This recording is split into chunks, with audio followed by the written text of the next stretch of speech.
Hello, everyone. Thank you for joining us for another Artex Academy webinar. Today, we'll be talking about trends impacting heat abatement in low-profile cross-vent buildings. We'd like to welcome Dr. Joe Harner from Kansas State University. We're really glad to have you here. And just before we start, you can ask your questions through the question and answer section at the bottom of your screen, and we'll answer those towards the end of the presentation. So we're going to start off with a short video, and Dr. Harner, if you could play that, that would be great.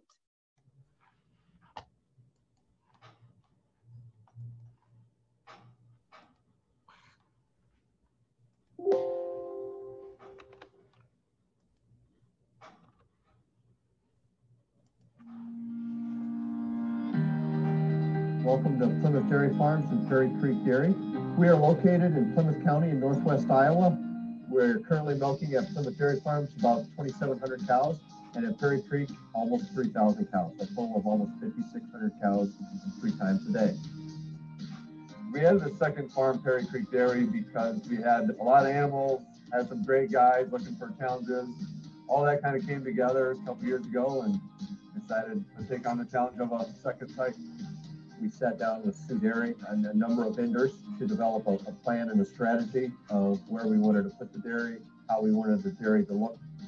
We took a lot of tours, drove around, looked at other guys' facilities, sites, what they liked, what they didn't like, put everyone's ideas into what we thought would work well here in Iowa. We came up with a unventilated barn and a carousel. The word that we kept using during the design of this whole process was Taj Mahal of cow comfort. Everything from the freestalls to the headlocks to just cows being cows. Firehelm family wanted to be able to milk high-producing Holstein cows. And with the heat in the summertime, we didn't want to have any heat stress. And that's what led to the tunnel ventilation concept versus a traditional cross-ventilated concept in a wide barn. In the initial stages, Sioux Dairy and the Firehelm family approached us about the optimum way to ventilate this facility. Their concerns were fresh air. Their concerns were air movement to the cow space, getting the right air speeds for cow cooling. We wanted to make sure we had the best environment possible for those cows to be high production cows. One of the things that we've always felt like was a strong suit from Artex is their ability to meet a customer's specific needs or a need that we had in a barn design, from custom parts to individual ventilation designs. Artex has always been able to help us work through those challenges. The level of professionalism and details provided by Artex has really helped our projects. The Artex equipment has been a high quality and from an installation standpoint has gone together really well. The crew we had that installed the headlocks, the gates, the freestalls, I was actually shocked at how fast they went. Once they got their pattern down, they just rolled. Everyone worked well together. Sioux Dairy, Artex, and all the other vendors did a great job throughout the whole process. So we're extremely happy with how the process went. Cows adapted well to the facility. From the startup, it's been going really well. I'm very happy with how the whole project went.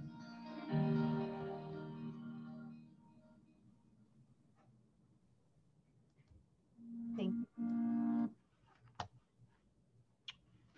Well, good afternoon, and I'd like to thank Artex Barn Solutions for the opportunity to speak this afternoon on trends impacting heat abatement in cross-ventilated buildings.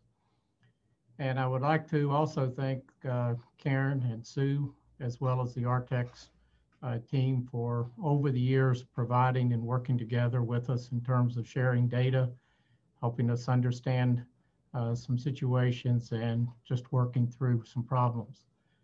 And also remind everyone that you can look at the Artex Academy webinars and you will find some great resources from previous speakers. So it is truly an honor to be part of these Academy webinars.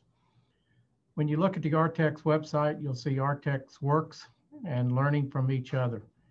And so my experience has been that this truly has occurred and that Artex will work with us and we have an opportunity to share and learn from one another. So I entitled this kind of 15 years of cheers, jeers, and tears, trends impacting heat abatement, low profile or ventilated buildings. But more importantly, I think also we can think about wide body. If you think about it, many years ago, about 120 feet was the maximum width of a freestall building. Now it's not uncommon to see 200 freestall buildings 200 feet or wider. But we're going to take a look at some trends that are impacting cross-ventilated buildings. Now, one of the things important to recognize, the initial conversation was never, how do we build a cross-ventilated building? The conversation started with how many cows could you milk through a parlor if all of the cows were healthy, 21 days to 305 days in milk. We didn't have to deal with dry cows. We didn't have to deal with close-up cows. We didn't have to deal with sick cows. How many cows could you get through a parlor? And so the goal was maximizing parlor capacity, but the site had limited building options due to existing infrastructure, which included a silage pad, waste management to the south, county roads to the north and east, and then a few houses up here in this northeast quadrant. So you can see the difference in the view here from Google Earth Pro from August 2003 to August 2006 when the cross-ventilated building was added. So the first building was constructed in fall of 2005, 15 years ago, was 800 cows, tail to tail, recycled sand. We thought it was wide, 210 feet wide. Up until that point, most freestall buildings, again, were limited to about 120. There were a few out there at 130, but not very many. Of course, 13-foot eave heights. We had an 18-foot ridge, and the low profile came in when we started reducing barn slopes from 4 and 12 to 5 and 12, 0.5 and 12. So the first one was occupied December of 2005, December 2006. Number 3 was constructed. There was another one constructed in the spring of 2006, but that was kind of the initial beginning of cross-ventilated facilities. One of the things that I think it's important and we need to be thinking about is the air terminology.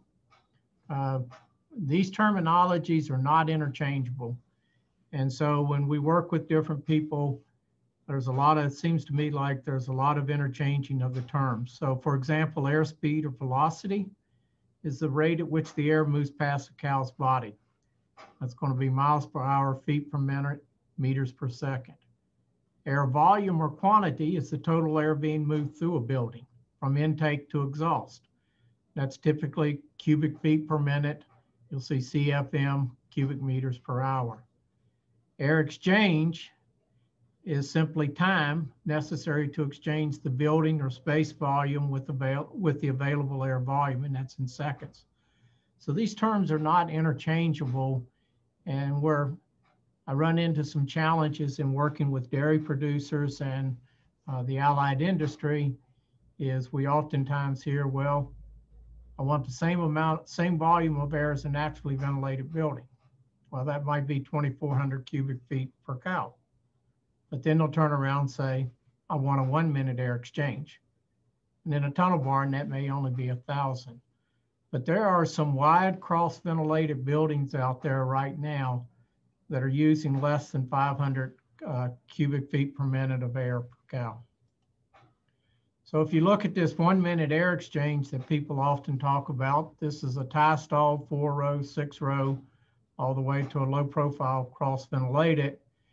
You can see air exchange here is 60 seconds, but the air per stall ranges from 650 CFM. Of course, the naturally is 2,100. The reason this is lower than 24 is we're not considering cross alleys here, all the way to about 1,800 and a 16-row low profile cross-ventilated building, which would be about a 420-foot wide building. You can also look at inlet velocity, and you'll notice that we're down around 500 feet per minute. However, when we get into the cross-ventilated buildings, we see inlet velocity starting to increase as we maintain that 60-second air exchange. Flip side of it is, if we look at a design parameter of 2,100 CFM per stall, All of a sudden now, the tie stall was down to a 19-second air exchange. The inlet velocity, rather than being 533 feet per minute, is now over 1,700 feet. But you'll notice here that the inlet velocity basically increases in every situation except in the naturally ventilated building. So I think the first thing we need to do is just make sure everybody understands what terminology we're using. There are also some fundamentals to remember. Increasing air velocity through an inlet increases the static pressure. And if we have baffles in a barn, each baffle will act as an inlet. The design is really based on a fixed static pressure drop across the building. So the total static pressure drop from inlet to exhaust is equal to the static pressure drop at the inlet plus the first baffle, the second baffle, all the way across the building. If the static pressure at an inlet increases, then at the inlet, so if we're on the inlet side of the building and we increase static pressure there, then the static pressure at each baffle must decrease based on a fixed static pressure drop. So we can't have increased static pressure at the inlet and not impact the airflow through the entire building unless we change the static pressure, total static pressure drop. The air velocity below a baffle is proportional to the static pressure drop. If the static pressure drop increases, air velocity increases. If the baffle opening increases and the fan numbers do not change, then static pressure and air velocity will decrease. And generally, computer modeling or design may not consider cow movement, building obstacles, impact of door openings, or empty pins. But I think they're in the Artex Academy webinars, there are two excellent presentations that talk about this. The first one being rocks in the river, and then the other one has to deal with the ventilation of robotic buildings, which was presented about a month ago. Most of the time, those models are going to represent airflow 4 to 5 feet above the floor at a point in time, but they do help us understand the basic airflow movement and the impact of major obstacles. So the 4 trends we want to talk about this afternoon include wider buildings, non-baffled sections, air inlet, and variable speed fans. So trend number 1 is the building width. In September 8, when the first conference on low profile cross-ventilated buildings was held, we indicated that 400 feet was the maximum width. That was a 16-row barn. And some of that was based on the old design principle of 400-foot maximum length of a tunnel ventilated building. And so there was a number that was out there that was used by a lot of ventilation companies, engineers, ag engineers. They kind of said we cap things out at 400 feet. Technology's changed. We have newer fans, we have better materials. We can basically pull air through longer distances. I think the longest tunnel barn that I'm aware of is about 1,400 feet. So what's happened in the last 15 years is we've increased the width of low profile cross-ventilated buildings from 400 to 600 to 700 feet, 24, 30, 32 rows, but we have really added to the width. This has resulted in less fresh air per cow. Air exchange generally increases. Inlet air cooling is very inefficient, and cows may be in a hotter environment. Early data showed about a 0.5 to 1 degree temperature increase per 100 foot of building width from the inlet to the exhaust side. So in a 600 foot wide building, it's highly probable the THI from inlet to exhaust is going to increase 4 to 6 units. And so we are putting some cows in some hotter environments. And this just shows a 300-foot section in a wide cross-ventilated building. You can see here the temperature difference between exhaust and an inlet. It's basically ranging from 1.5 to 3 degrees Fahrenheit, the difference. You can see some higher, you can see the air is warming up higher here. There's also some times when it may actually cool down a little bit. And this looks at a comparison, okay? I perfectly understand why we might go with a 400 cal low profile building. So this is 2 rows, 8 pins. So that puts 500 stalls in a pin. This is 3 rows and 10 pins. This building is 412 feet wide, 1,200 feet long. This building's about 600 feet wide, 700 feet long. Notice the area per cow. There's a 20% reduction. So most of that reduction is concrete and of course the building shell. So there's significant cost savings. Baffles, we can go from 8, about 6.1 miles an hour to 10, about 5.3. But here, we're probably going to have at least 1 row per pin of stalls that is non-baffle. Air exchange is going from 138 to 217. As we make the building wider, we're going to increase the air exchange. Now, sometimes what we're hearing more recently, well, the only thing that matters is the air exchange below the baffle. So we still go from 43 to 74. We'll come back to this in just a minute. But you'll notice here the volume per cow. We're going from about 1,200 CFM to 700. And so that's beginning to have impact on fresh air. It's causing some additional problems. Now, again, from an economic financial perspective, we go from 117 to 70 fans. That may not be good news if you're selling fans, or if you're selling electricity, because the power consumption goes from 0.7 to about 0.4. But we do have this potential temperature increase across the building from about a maximum of 4 degrees Fahrenheit up to 6 degrees Fahrenheit. So I think when we look at wider buildings, we better really take a look at colder climates. We got to be real careful in hot, humid climates, whether we even want to go with the cross-ventilated because of that increase in THI across the building. And I'll show you some more data later. Secondhand knowledge from producers, and this is part of that learning from others who manage a 400 plus wide low profile cross-ventilated buildings, is minimum air is 700 to 1,000 CFM. And so a couple of these individuals have managed cross-vent barns down below 500 feet, but they're going to open up and tell you that they need to have additional air through there. We may need to raise the sidewalls to open up the inlet, reduce the inlet static pressure. I think we need to start looking at slot inlets at the top of the baffle to try to minimize the heat accumulation in the building. And this is where I think there's an opportunity with computational fluid dynamics and some of the modeling skills that like Artex possesses to take a look at what happens if we open up this inlet at the top and maybe how far should we be open it. But the last thing you want this building to do is to get hot and all of that heat at the top of the building just basically be absorbed into the metal. Consider lowering set points.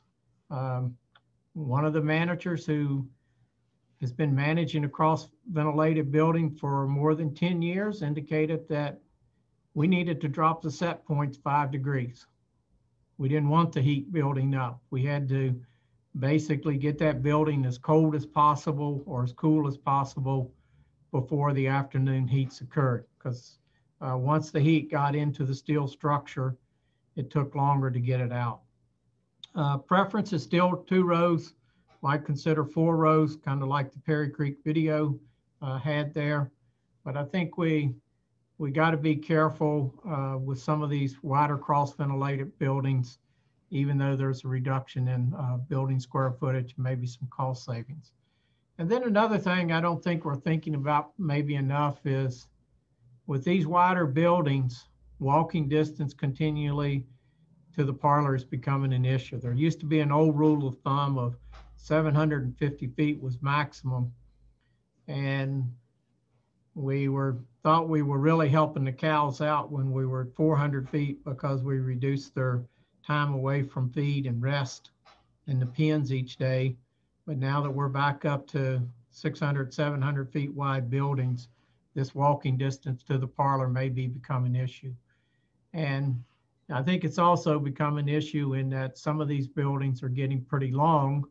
So if we have we're 600 feet to the parlor, the cow's on the opposite end of the pens, maybe actually walking a quarter of a mile, anywhere from 1,200 to 1,800 feet just to get to the parlor. So I think there is some size issues that we might be dealing with.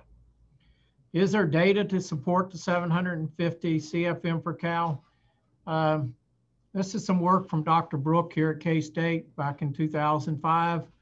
FRT is basically front to tail. So airflow started at the front of the cow, hit her face, and then flew over the side of her bodies. This is a conventional way we cool cows with air movement from the side. The basics of this study was simply to look at how quick can we cool cows. But you'll see this bottom line here was 900 CFM per cow. This one is 900 from the side. So I think there is some data out there in justification to say, hey, maybe the producers are correct. We need to be looking at least at a minimum of 750 feet per cow, regardless of building width. The second trend that we're seeing is in bays and transfer lanes. And the in bays is a reasonable concept to eliminate overhead doors. My favorite quote on cross-ventilated buildings was, we trained our employees well. They hit 31 out of 32 doors in the first 30 days. And so basically there's been trouble managing employees in terms of door damage. So we started adding these in bays without baffles. If you watch the Rocks in the River video in the Academy webinar series, it shows you very vividly how air moves in path of least resistance. These in bays range from 30 to 60 feet. Typically there's 1 or 3 per building, depending on if there's a center transfer lane. Equipment height is an issue. And this is a place, I think, where we could do some computational fluid dynamics and modeling, but my limited measurements and experience with freestalls that have non-baffled in bays is we're impacting the airflow from this point to the right, in this case of the transfer lane, about 2.5 to 3 times the width of the baffle, the non-baffled section. And this just shows you here an example on a barn that has 7 baffles. So we're starting here at the inlet. This air is moving across to the fans. And you see over here, in terms of building length, the non-baffled sections represent about 10% of the total length. On the inlet side, about 16% of the airflow is estimated to go through the non-baffled section. But when we're sitting out here in the center of this building, this number jumps up to 25. And you can see 27%, 25, 22%. And so this air is working its way toward these opened non-baffled sections. And I think we've got to figure out what to do about that in order, if we want these buildings to be equivalent to a pasture setting or well ventilated. And that's a long barn. So you can see here, you can look at air velocity. Top line would have been the original design. They went in and this was kind of at one time the minimum recommended. This is kind of where we're setting at. And this original design was achieved on this dairy until they added the in base. And so we dropped the airflow almost 30% under the airspeed under the baffles by adding 60 feet or 80 feet of in bays onto this particular building. And you can look here, this just the airspeed under the different baffles again. But there is some recommendations out there now that says about 2.5 miles per hour might be adequate. And so maybe we're okay. This is just one of those things where I think we're going to have to learn. This is another barn. Same type of thing. You get toward the center of the building. It's a much smaller barn. It's only 400 feet long. It's about 160 feet wide. But again, you see what's happening here with these end bays. About 25% of the air is estimated to be flowing around the baffles and taking the path of least resistance. What was interesting on this dairy is just looking at velocities at the feed line, freestalls, and end bays. There was one feed line that had a baffle above it at the same height as the freestalls. And here you kind of see the impact of all of the hardware and all of the metal, or the impact of reduced opening due to the headlocks and what it did to the velocity. So we went from about 400 to 550 feet per minute under the baffle, comparing the feed line to the freestall. Now, in both of these cases, there was no cows. So this number here is going to go up even more if cows are at the headlocks. The third trend we're seeing is the air inlet. I seem to be hearing more recommendations to reduce curtain opening. We've got a static pressure limit of about 0.15 inches, okay? So that's kind of I think that number is still reasonable, we can achieve. But we've abandoned the evaporative pad, and we've pretty well gone to high pressure misters. And in my mind, the evaporative pad was equivalent to a hydrostatic transmission. Because we were recycling the water, it was efficient at every state point. The high pressure mist system is only efficient at 3 to 5 state points. And so the pads were not abandoned because they did not work, but nobody wanted to address water quality problems. And so we're now dealing with, basically most of the time, we're dealing with high pressure mist systems. Dairy producer told me lost 5 pounds of milk in year 5, and because they wanted to save some money, said we could pay for pad replacement every 3 years with lost milk. And yet they continue not to address water quality problems, and so they're continuing to fight the issues with pads that are basically calcium hard mineral buildups on them. This is just an example of looking at where I think we can do a better job with high pressure mist in the air inlet. This is just a 72-inch directional fan, nozzle capacity assuming an efficiency, moisture absorption efficiency 60%. And you'll notice here there's kind of 5 different colors. And you'll notice right here, these purple would represent the optimum conditions for the 15 nozzles on that fan. So if I had a fan, a directional fan with the traditional 15 nozzles on it, basically any humidity, if the outdoor humidity is less than 70%, I start losing efficiency. This fan happened to be located in a hot desert climate. We could have used 45 to 50 nozzles on that fan and done a much better job of cooling the air.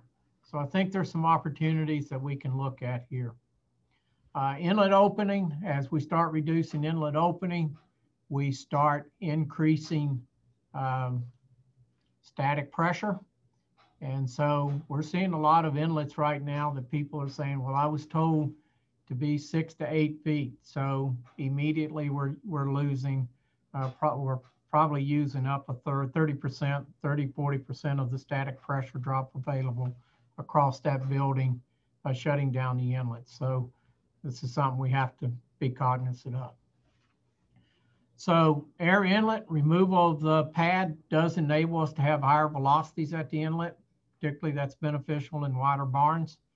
Provides a lot more natural light in the first pen. There's some benefits of increasing the sidewall in these wider buildings from 13 to 15 feet. It does create a sensation of a larger, more open building. gives you some additional air inlet opportunities if you want to use the split curtains. But I do think there's opportunities for us to think about redesigning, reconfiguring the high pressure mist system, considering maybe smaller pumps to provide more stages. And also I think we need to revisit whether it's in the best interest to lower the operating pressure on some of these systems. And this is just an example of how we can use some weather data in terms of, this is hourly weather data. You know, if I'm down in this region here, I should really be able to cool this air quite a bit with evaporative cooling system. Up in here, we're going to have to use a feedline soaker system. And so you can kind of see here, if everything's above 70%, we probably need to use the feedline soaker. If everything is below 70%, we can maybe do a pretty good job of cooling that building down with evaporative cooling. So we have to maximize the efficiency of these cooling systems.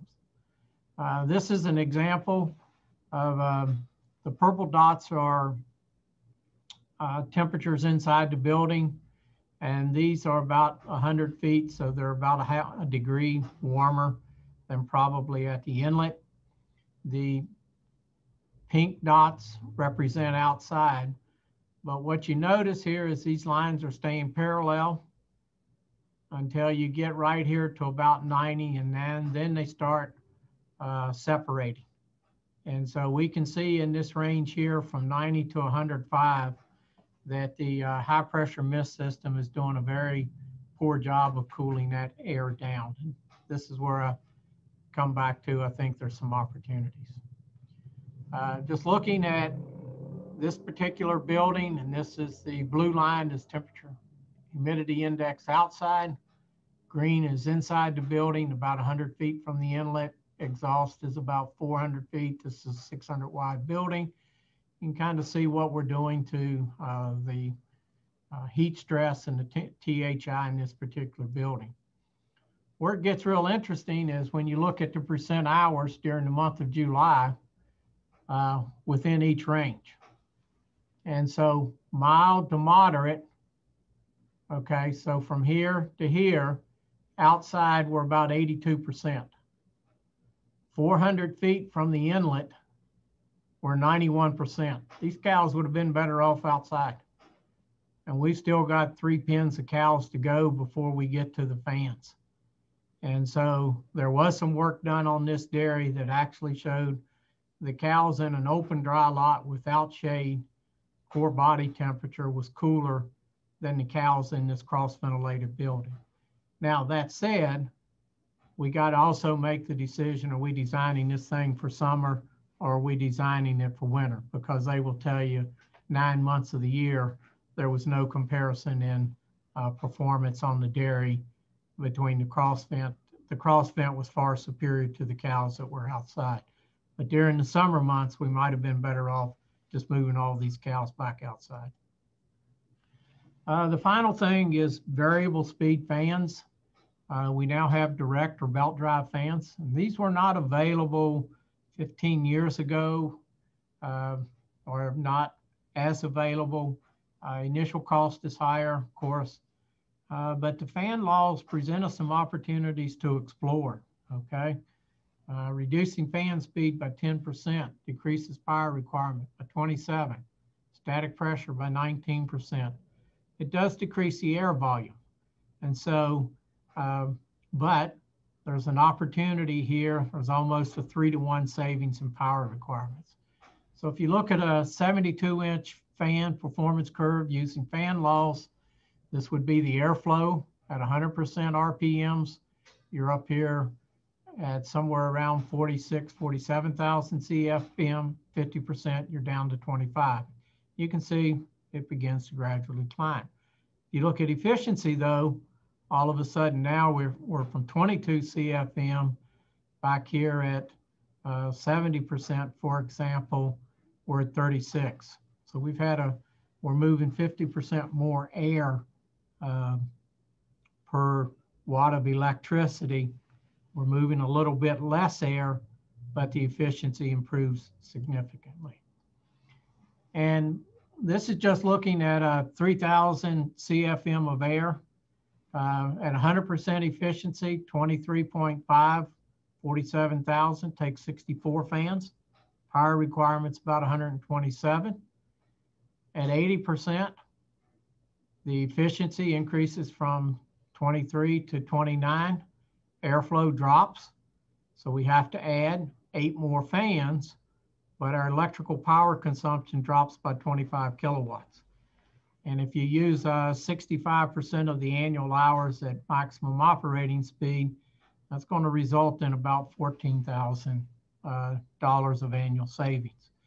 And so this is one of those areas that's really kind of interesting to begin to explore, is what are the opportunities to basically reduce the speed from 100 to 90 or 80 or 70%.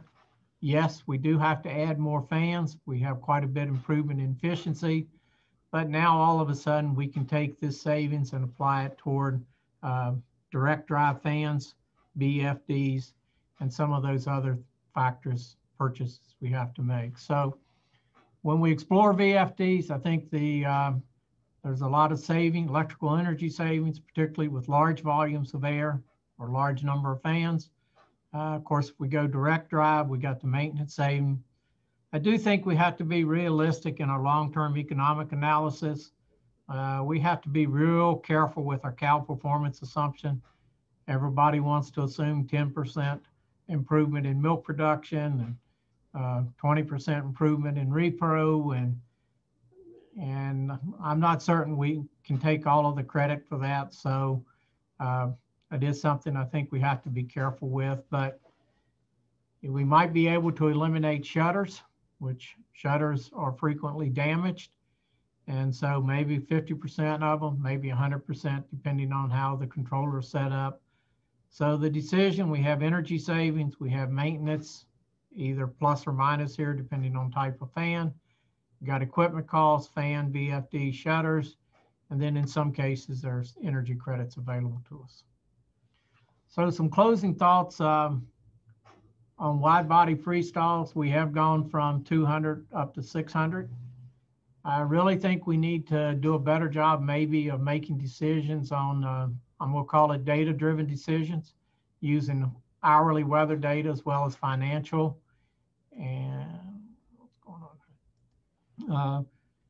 By using hourly weather data, this is just another site where you can see THI here of 68 and 72, 76, 80, depending on these lines.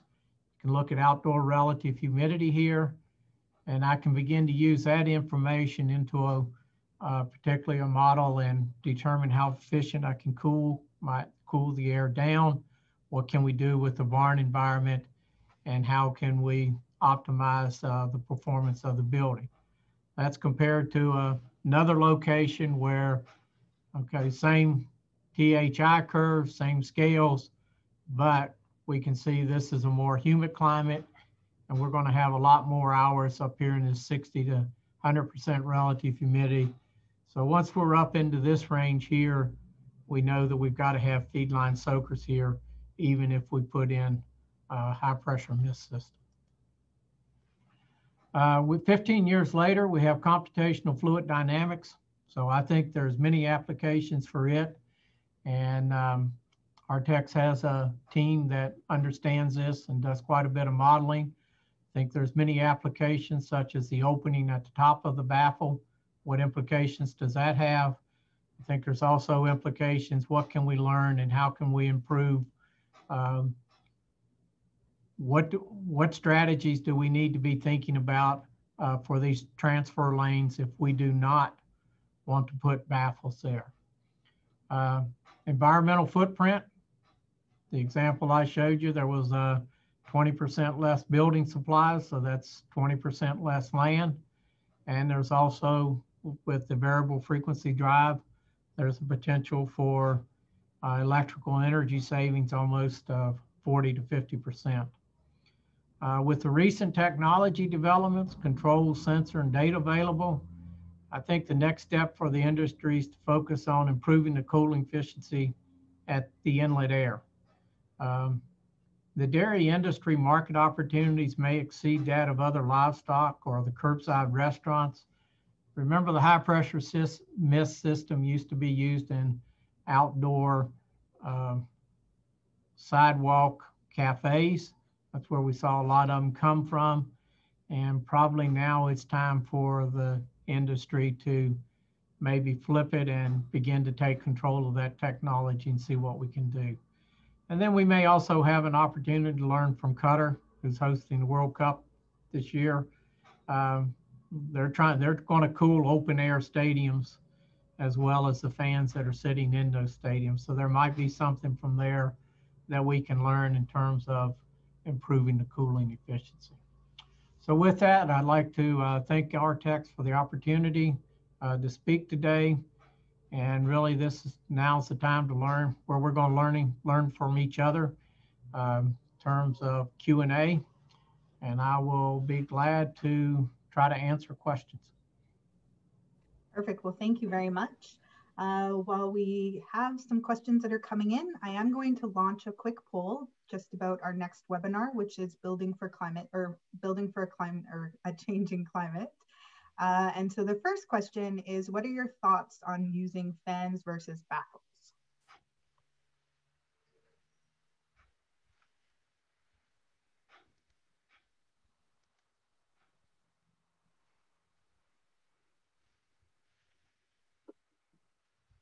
Dr. Harner? Oh, okay. Excuse me. I was reading the webinar question. Okay. So what are your thoughts on using fans versus baffles? I think we do have to be careful. How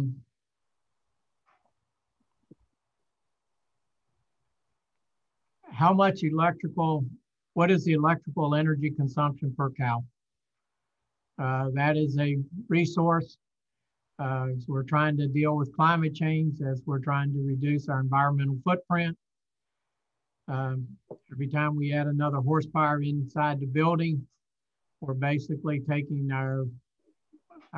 probably our carbon footprint in a different direction. So I think there's some things there that we haven't fully understood or maybe fully recognized. I understand the challenges with baffles. They do limit view. They do get dirty, so they have to be maintained. They're not maintenance free. But I do think they provide an excellent way, particularly in 2-row pens with head-to-head stalls, that every stall has an equal amount of airflow, assuming we have addressed the transfer lane problems. So my preference is probably still for baffles, but to be honest, when we get in some of these wide body buildings, we're opening these baffles up so far that it may not be a lot of difference in the air velocity. So we've got a couple more questions here on baffles. So how does airspeed target affect pressure drop per baffle? As we increase airspeed, we increase static pressure. So as you increase static pressure, the total static pressure is the addition of the static pressure drop at the inlet plus the static pressure drop at each baffle. So there is a point in which you cannot increase the airspeed anymore because we're out of the operating range of the fans, or we're beyond their fans are very inefficient, or we're really out of the operating. 0.15 is where we started. We're seeing a lot of buildings at 0.2, which that's, again, we've got new technologies now, but there is a point in time in which you cannot increase airspeed anymore because you will exceed the capacity of the fans. And adding a second row of fans does not help you. Okay, all of those fans are trying to pull air through the same space. And so in some cases, you can actually shut a row of fans off and improve the airflow through the building. So if baffles are close together, can they be considered a single baffle for pressure drop consideration? I think we have demonstrated that in tunnel barns that if we we used to drop baffles in tunnel buildings in an effort to drive the airflow down into the cow space. And we assumed that they were close enough that basically that was an artificial ceiling height. I do think you have to be careful is when we going back and we thinking about air exchange, I do think we have to be careful how much heat is accumulating in the head space above the baffles. So I think you're going to still find heat rising up into that space. And I think you're going to find metal, the building structure, the baffles, all absorbing heat that we're going to have to, at some point in time in history and in the future, we're going to have to get out of the building. It is interesting that pretty much regardless of the data set you look at, cross-ventilated buildings will be a little bit warmer during the nighttime, even in the summer. And I think some of that is that extraction of heat from the building shell itself. Not all of it, but we also typically at night have some higher humidities, so we may need some additional airflow. Do you have a recommended baffle height?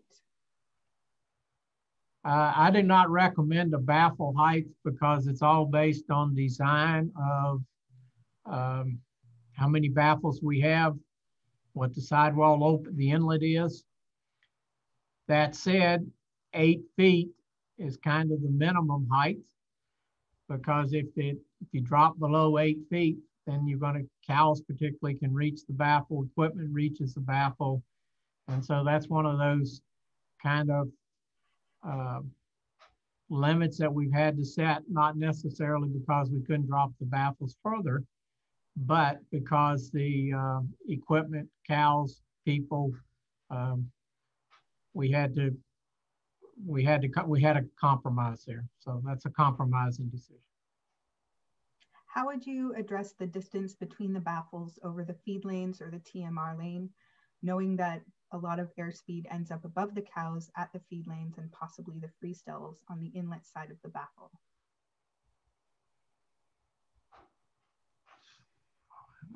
Can you repeat that, please? Sure. How would you address the distance between the baffles over the feed lanes, knowing that a lot of air ends up above the cows at the feed lanes and possibly the freestalls on the inlet side of the baffle? I'm going to show my age here, but I will probably still prefer to put the baffles over the stalls because that's typically where we would like for the cows to spend 10 to 14 hours a day resting. So my preference is still, if given a choice, is to put them over the freestalls rather than the feed face. That said, some of them do put the baffles on the upstream side so that we minimize the movement of moisture. If you've got a feedline soaker system there and the baffle is on the upwind side of the feed alley, you will move water into the feed, cause it to heat. So therefore, we probably the preference would be on the downwind side so that everything at least moves back into the feed alley. Would it be interesting to use soakers in the feed lane in a cross-ventilated system? There are many dairies that are doing it. You know, it goes back to that hourly weather data. If I'm seeing 50%, 40% of the hours where the humidity is above 70%, and I want to try to cool cows down, I'm pretty much going to have to use a feedline soaker system. And so in my thought, that's where the hourly weather data becomes valuable, is we can decide whether we want to use the water for the high pressure mist system or evaporative cooling or at the feed line. And if you look at some studies, and they're not as comprehensive maybe as we would like, but the water usage is very similar on a daily basis. And so what you don't want to get into is a situation where you're running both systems simultaneously. That's also where the pad comes in nice, is because that, if the water is not absorbed by the air, it can be recycled.